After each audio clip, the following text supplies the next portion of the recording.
Hi అండి. మహిషాసురుడు కథ హిందూ పురాణాల్లో ఒక ముఖ్యమైన కథ. ఇది దేవి భాగవతం, మార్కండేయ పురాణం మరియు దేవి మహత్యం వంటి గ్రంథాల్లో వివరించబడింది. ఈ కథ దుర్గాదేవి మరియు మహిషాసురుడి మధ్య జరిగిన యుద్ధాన్ని వర్ణిస్తుంది. పురాణకాల ప్రకారం మహిషాసురుడు ఒక శక్తివంతమైన రాక్షసుడు.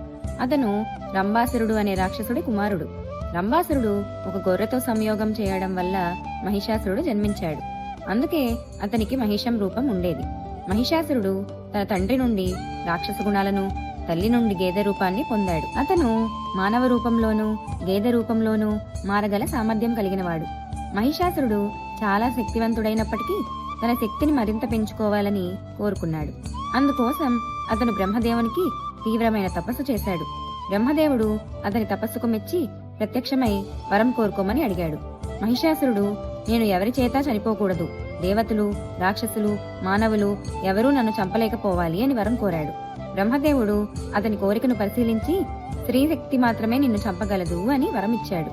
మహిషాసురుడు స్త్రీలను బలహీనంగా భావించి ఈ వరంతో తనను ఎవరూ చంపలేరని అహంకారంతో ఉన్నాడు. వరం పొందిన తర్వాత మహిషాసురుడు అత్యంత శక్తివంతుడై త్రిలోకాలను ఆక్రమించడం ప్రారంభించాడు. అతను దేవతలను ఓడించి స్వర్గలోకంలో ఇంద్రుని సింహాసనాన్ని ఆక్రమించాడు. అతని రాక్షస సైన్యం దేవతలను, ఋషులను, మానవులను హింసించడం ప్రారంభించింది. దేవతలు అతని బలం ముందు నిస్సహాయులై బ్రహ్మ, విష్ణు, శివుడు వద్దకు వెళ్లి సహాయం కోరారు. దేవతల బాధలను ఆలకించిన త్రిమూర్తులు తమ శక్తులను కలిపి ఒక దివ్య స్త్రీ రూపాన్ని సృష్టించారు. ఈ రూపమే దుర్గాదేవి. ఆమె అన్ని దేవతల శక్తుల సమ్మేళనంగా ఆవిర్భవించింది. శివుడు ఆమెకు ముఖాన్ని, త్రిశూలాన్ని ఇచ్చాడు. విష్ణువు ఆమెకు చక్రం, ఖడ్గం ఇచ్చాడు. ఇంద్రుడు ఆమెకు వజ్రాయుధం, గంట ఇచ్చాడు. ఇలా ప్రతి దేవత ఆమెకు తమ ఆయుధాలను, శక్తులను అందించారు. హిమవంతుడు ఆమెకు సింహాన్ని వాహనంగా ఇచ్చాడు. ఈ విధంగా దుర్గాదేవి అనేక ఆయుధాలతో, అపార శక్తితో సింహంపై ఆరూఢమైన మహిషాసురుణ్ణి సంహరించడానికి సిద్ధమైంది.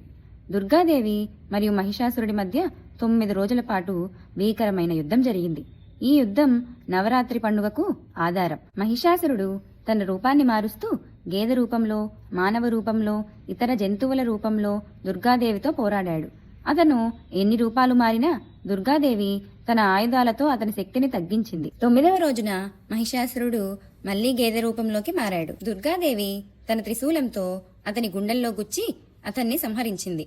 ఈ సంఘటన మహిషాసుర మర్దిని అనే పేరుతో దుర్గాదేవిని స్తుతించేలా చేసింది. ఈ కథ యొక్క ప్రాముఖ్యత ఏంటంటే, మహిషాసురుడి సంహారం అనేది ధర్మంపై అధర్మం యొక్క విజయాన్ని సూచిస్తుంది. ఈ కథ దుర్గాదేవి యొక్క శక్తి, సహనం మరియు స్త్రీ శక్తి యొక్క గొప్పతనాన్ని చాటుతుంది. నవరాత్రి పండుగ సమయంలో ఈ కథను స్మరించుకుంటూ దుర్గాదేవిని పూజిస్తారు.